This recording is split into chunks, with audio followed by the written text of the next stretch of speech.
سيد الرسل وخاتم الأنبياء،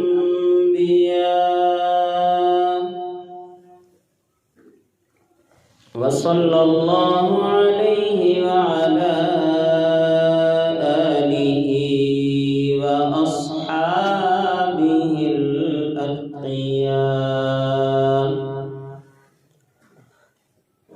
أما بعد، فأعوذ بالله من الشيطان الرجيم.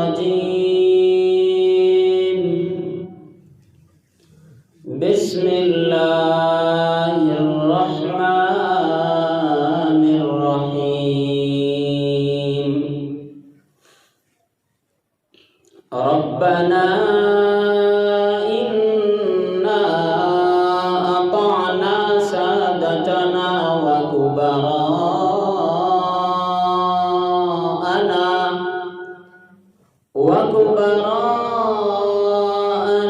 فأضلونا السبيلا. ربنا آتهم ضعفين من العذاب والعنهم لعنا كبيرا.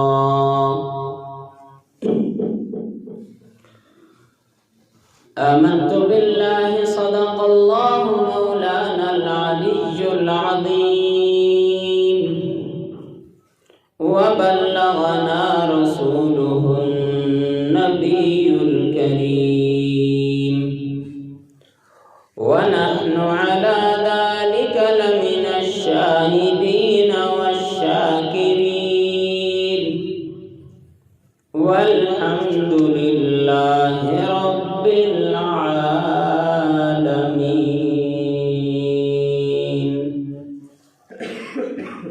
اللهم صل على سيدنا ومولانا محمد وعلى آل سيدنا ومولانا محمد وبارك وسلم.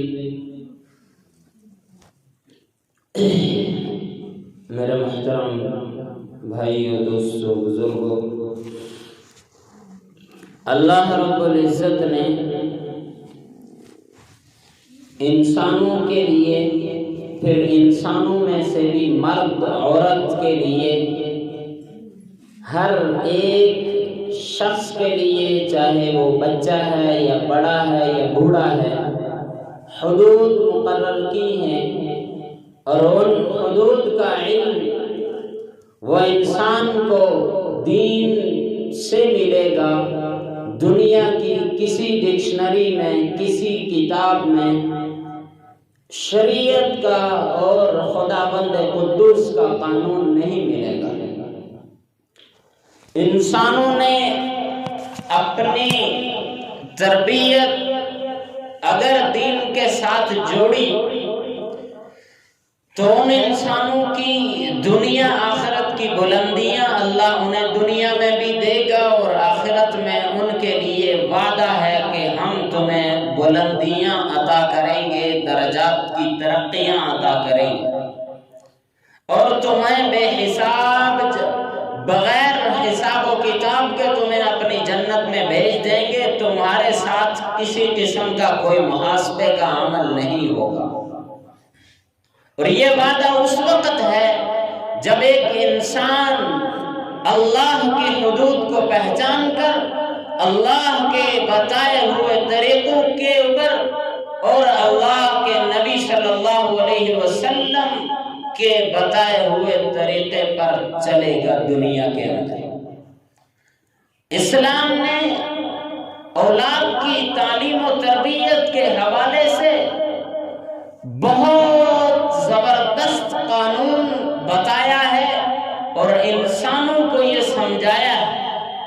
اس لیے اللہ کے نبی صلی اللہ علیہ وسلم کی اللہ تعالیٰ نے 4 بیٹیاں عطا فرمائیں، 3 بیٹے بھی عطا فرمائے، لیکن بیٹے بچپن ہی میں واپس لے لیے، تاکہ بعد میں میرے پاک پیغمبر کی آنے والی نسل میں سے کوئی دعویٰ نہ کر دے کہ یہ نبوت کا کام مجھے وراثت میں کیونکہ اس کام کے لیے اب اللہ تعالیٰ نے انبیاء کا سلسلہ بند کر دیا تھا، اب ہر ایک انسان کے ذمہ یہ لگا دیا تھا یامرون بالمعروف وینہون عن المنکر کہ امر بالمعروف کرو، دوسروں کو نیکی کے حکم دو، نیکی کرنے پر آمادہ کرو، اور برائیوں سے منع کرو اور برائیوں سے بچانے کی کوشش کرو۔ اور یہ ہر ایک انسان کے ذمے اس ایسا ہی فرض ہے جیسا کہ نماز ہر ایک انسان کے ذمے فرض ہے۔ اور اس فرض کی کوتاہی وہ مسلمانوں کے دین و دنیا کی ترقی کو روک دے گی۔ دنیا کی 1000 سالہ تاریخ کو اٹھا کے دیکھ لے کہ جب اس امت نے دعوت و تبلیغ کے کام کو چھوڑا ہے، اللہ تعالیٰ نے 4تھی صدی میں چنگیز خان کو مسلط کیا، اور اس کے بعد پے در پے مسلمانوں پہ ایسے ظلم ڈھائے گئے کہ آج تاریخ خاموش ہے کہ اس 1000 سال کے عرصے میں کتنے مسلمان تباہ و برباد ہوئے۔ وہ تاریخ کیوں خاموش ہے؟ کیونکہ مسلمانوں کو جو نظریہ، جو ثقافت، جو تہذیب دین اسلام نے دی تھی، مسلمانوں نے اس تہذیب کے دھجیاں اڑا دی، مسلمانوں نے اس تہذیب کو دیوار کے اندر چنوا دیا۔ تو دنیا کفر کو یہ بات سمجھ آ گئی کہ اب یہ مسلمان وہ نہیں رہے کہ جن کے کہنے پر شیر بھی اپنا رستہ بدل لیتا تھا، کہ جس کے ایک تھپڑ سے شیر دم دبا کے جنگل کی طرف بھاگ جاتا تھا۔ یہ وہ مسلمان نہیں ہے جو سکینہ کے نام سے جو مشہور صحابی جب سمندر کے اندر کشتی ٹوٹ جاتی ہے اور راستہ بھول جاتے ہیں اور جنگل میں آ جاتے ہیں، جنگل میں سامنے شیر کھڑا ہوتا ہے، شیر سے پوچھتے ہیں کہ میرا قافلہ گم ہو گیا، کہاں ہے؟ شیر کہتا ہے میرے پیچھے، اشارے سے کہ میرے پیچھے چل دیجئے۔ جب شیر آگے آگے جا رہا ہے، وہ صحابی رسول پیچھے جا رہے ہیں، جہاں پہ قافلہ رکا تھا وہاں پہنچ کے شیر نے واپس اپنا رخ واپسی کے لیے موڑ لیا اور وہ صحابی اپنے قافلے تک پہنچ گئے۔ اور یہ وہ لوگ نہیں ہیں کہ جن کے ایک اعلان سے ساؤتھ افریقہ، جنوبی افریقہ، اس کے جنگلات کے اندر ایک اعلان ہوتا ہے، اے جنگل کے درندوں، ہم محمد الرسول اللہ کے صحابی ہیں، ہم لوگ یہاں چھاونی بنانے لگے ہیں، اگر تم لوگ ہمیں نقصان پہنچاؤ گے تو ہم تمہارے ساتھ مقابلہ کریں گے، لہذا بہتر یہ ہے کہ تم جنگل چھوڑ کر کہیں اور چلے جاؤ۔ اور دنیا نے دیکھا، مورخین نے لکھا کہ ہر جانور، ہر درندہ اس جنگل سے اپنے بچوں کو، اپنے خاندان کو لے کے نکل رہا تھا۔ مسلمانوں کی تاریخ تو یہ تھی، مسلمان نے جب اپنی 4 دیواری کا تقدس خود پامال کیا، اللہ تعالیٰ نے اس مسلمان کے سر سے اپنی رحمت کی چادر کو ہٹا دیا۔ اب دنیا کا کوئی بھی کافر اس مسلمان کے آگے آئے اور شاید کہ چنگیز خان کے دور کی تاریخ دہرائی جا رہی ہے۔ کیسے دہرائی جا رہی ہے؟ مورخین نے ایک واقعہ لکھا بڑا زبردست، کہتے ہیں کہ ایک چنگیز خان کی فوج کی ایک لڑکی، وہ دجلہ کے، وہ بغداد کے بازار میں آتی ہے، وہ یہ اعلان کرتی ہے کہ تم میں سے کوئی، ہاں یہ اعلان کیا ایک بندے کو کہہ کے کہ یہاں کھڑے ہو جاؤ۔ اس نے کہا ٹھیک ہے۔ اس نے کہا میری تلوار گھر پڑی ہے، میں وہ تلوار اٹھا کے لاتی ہوں تمہارا سر قلم کرنا ہے، یہاں سے ہلنا مت۔ مورخ لکھتا ہے 3 دن گزر گئے اس لڑکی کو واپس آتے آتے، اور یہ مسلمان ہجڑا ایک بالشت بھی اس جگہ سے ہل نہیں سکا تھا۔ یہ وہ ذلت تھی جو مسلمانوں نے اپنے سروں پہ خود ڈلوائی تھی۔ ایک عالم عراق کے شہر میں لوگوں کو سمجھا رہے تھے، دین سمجھا رہے تھے، لوگوں کی بھیڑ لگی ہوئی تھی۔ ہلاکو خان کی بیٹی غالباً وہاں پہنچی، اس نے کہا یہ کیا بھیڑ لگائی رکھی ہے؟ انہوں نے کہا جی یہ ایک عالم ہے جو لوگوں کو درس دے رہا ہے، دین سمجھا رہا ہے۔ اس لڑکی نے کہا اس عالم سے کہ کیا تمہیں اب بھی اپنے دین پہ یقین ہے؟ تمہیں اب بھی یہ یقین ہے کہ تمہارا اللہ تمہاری مدد کرے گا؟ انہوں نے کہا بالکل۔ کہا وہ کیسے؟ عالم نے بڑا زبردست جواب دیا، فرمایا تمہیں پتا ہے کہ بکریوں والے نے جب 200-300 بکریاں رکھی ہوتی ہیں تو اس کے پاس 3-4 کتے بھی ہوتے ہیں؟ اس نے کہا بالکل ہوتے۔ فرمایا ہم اللہ کی زمین پہ اللہ کے احکامات پہ چلنے کے لیے آئے تھے، لیکن ہم اپنا راستہ بھٹک گئے۔ اللہ تعالیٰ نے ہماری حفاظت کرنی تھی، ہمیں واپس اپنے دین پہ لانا تھا، اپنے جھنڈ میں لانا تھا۔ اللہ تعالیٰ نے اس لیے تم جیسے کتوں کو ہمارے پاس بھیج دیا ہے۔ اور یہ یاد رکھیے، اس کے اندر پورے 1000 سالہ تاریخ کو اگر آپ اٹھا کے دیکھیں گے، سب سے زیادہ مسلمانوں کو نقصان مسلمانوں نے پہنچایا ہے۔ اور زیادہ دور نہ جائیں، پاکستان کی پچھلی 30 سالہ تاریخ کو پڑھ کے دیکھ لیں کہ جو بھی آیا اس نے جو رنگ دیکھے گوریوں کے تو وہ پلٹ کے مسلمان نہ رہا۔ اس نے جب ڈالروں کی بارشیں دیکھی تو وہ مسلمان نہ رہا۔ ایک عام آدمی دیہات کا رہنے والا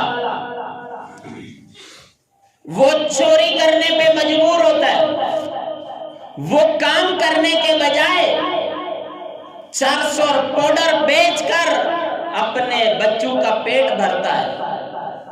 کیا وہ مسلمان نہیں ہے؟ اور یہ کام حکومتی سرپرستیوں کے اندر ہوتے ہیں، اور ملک کی حفاظت کرنے والی پولیس وہ باقاعدہ ان کے ساتھ ہوتی ہے۔ یہ باتیں آپ کے سمجھ میں آ رہی ہیں؟ اور یہی ہوتا ہے۔ اور کیوں ہوتا ہے؟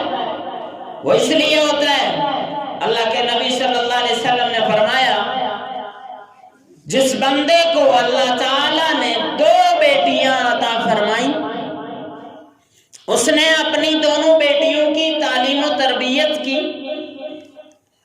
تعلیم و تربیت سے مراد دنیا کی MA FA کی ڈگری نہیں ہے، تعلیم سے مراد دین کی تعلیم ہے۔ یہ جو سکول و کالج کی تعلیم ہے اس کو فنون کہا جاتا ہے، اور یہ فن یہ بغلے کے پاس بھی موجود ہے۔ آپ کو پتہ ہے بغلہ مچھلی کیسے شکار کرتا ہے؟ کبھی بھی وہ سیدھی چونچ مار کے مچھلی کو نہیں نگلتا، وہ چونچ مار کے مچھلی کو اوپر پھینکتا ہے، پھر وہ اپنی چونچ کے اندر کیچ کرتا ہے۔ اس کو کہتے ہیں فن۔ آپ میں سے کوئی بھی ایسا نہیں کر سکتا۔ کسی بندے کو کسی چیز کے بنانے کا طریقہ آ جائے، اس کو تعلیم نہیں کہتے، فن کہتے ہیں۔ ایک فوجی آدمی کو بندوق چلانا پہلے دن سے نہیں آتا، اس کو سکھانا پڑتا ہے کہ رشین میڈ جو ہے وہ کیسے کھلتی ہے، کیسے دوبارہ جوڑی جاتی ہے، اور امریکہ کی بنائی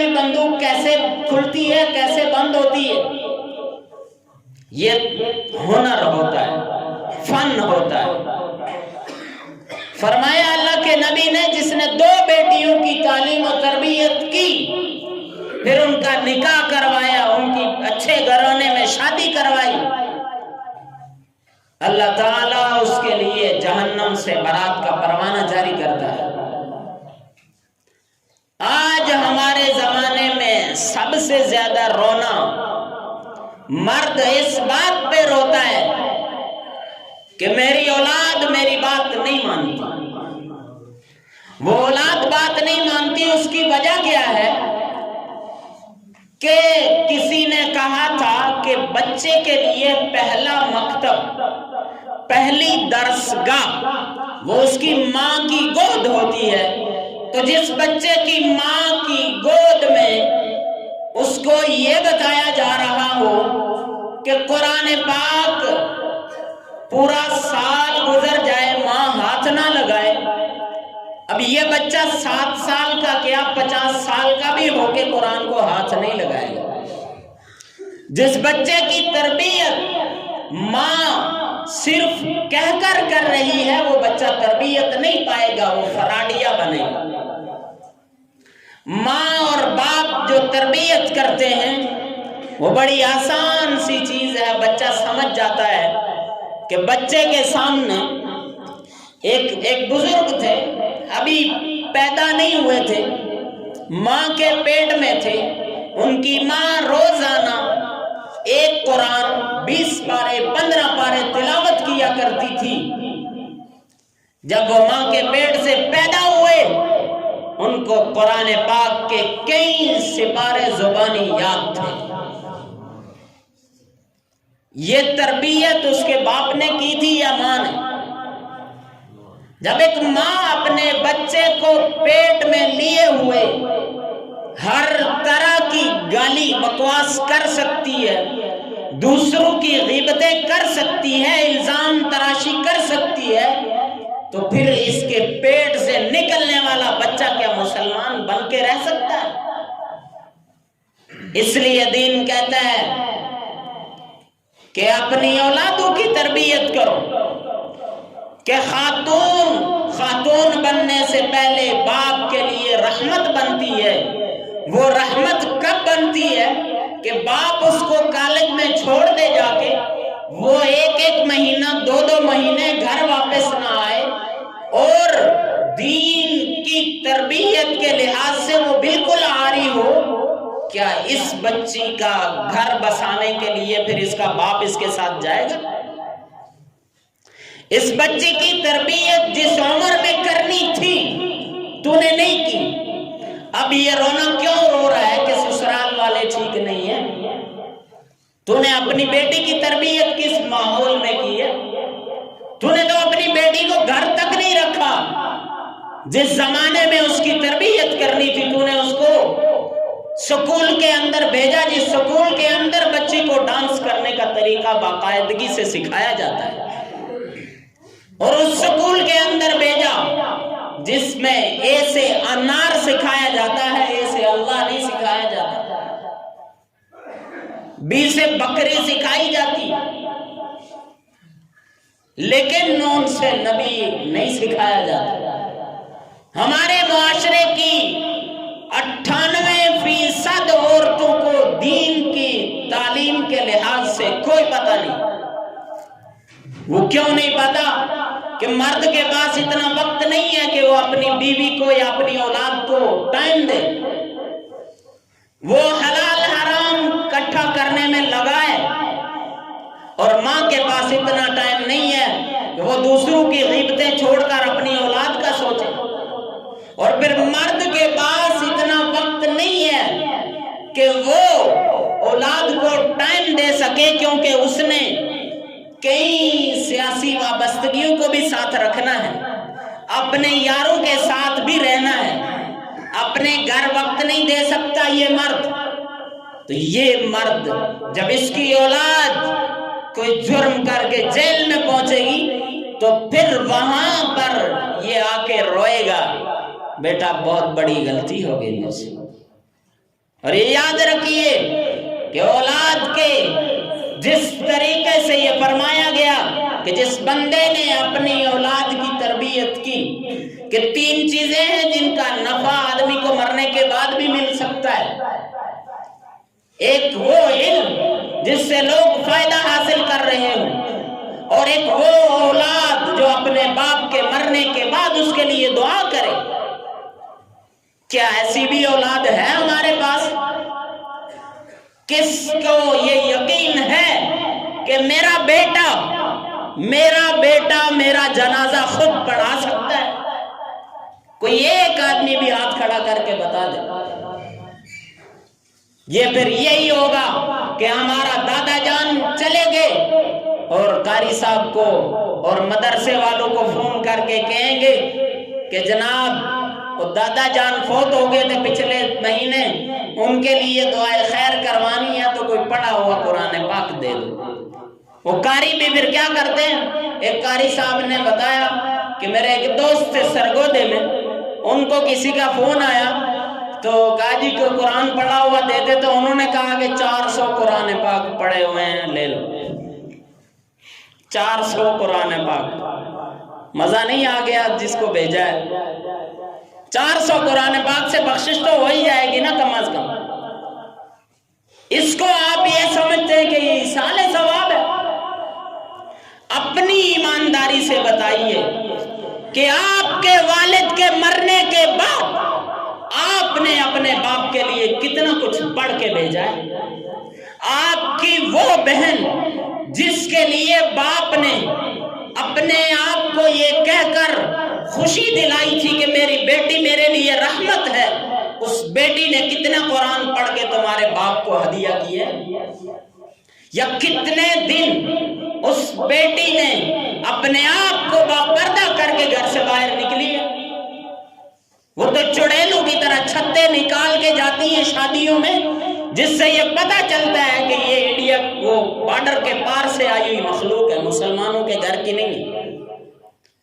وہ شرم سے ڈوب مرے وہ بھائی جس کی بہن بال کھول کے گھر سے باہر نکلتی ہے.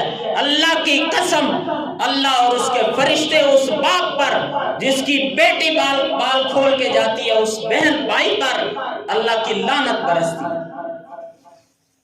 ایسی لعنتیں ہم اپنے گھر میں روز دیکھتے ہیں، لیکن باپ کے اندر اتنا جگرا نہیں ہے کہ اپنی اولاد کو سمجھا سکے کہ یہ میرا دین اس کی اجازت نہیں دیتا. کیوں؟ کہ اس کو پتا ہے کہ ہماری اولاد دین سے بغاوت کر چکی.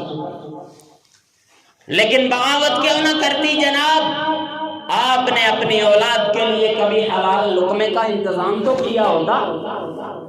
آپ نے اپنی اولاد کے لیے حلال حرام کا نہیں سوچا، صرف پیسے کا سوچا کہ پیسہ کیسے آئے گا. اس لیے میرے محترم بھائیوں، گزارش یہ ہے اپنی اولادوں کی، اپنی بیٹیوں کی تربیت کریں، اپنی بہنوں کو دین سکھائیں. اگر دین نہیں سکھائیں گے تو خدا کی قسم جو ناچ گانے کا ماحول ٹی وی پہ دیکھتے ہیں وہ آپ اپنے گھر میں سرعام دیکھا کریں گے. آنے والی نسل پھر آپ کو انگلیوں پہ نچائے گی. اللہ سے دعا ہے اللہ ہمیں سمجھنے عمل کرنے کی توفیق عطا فرمائے.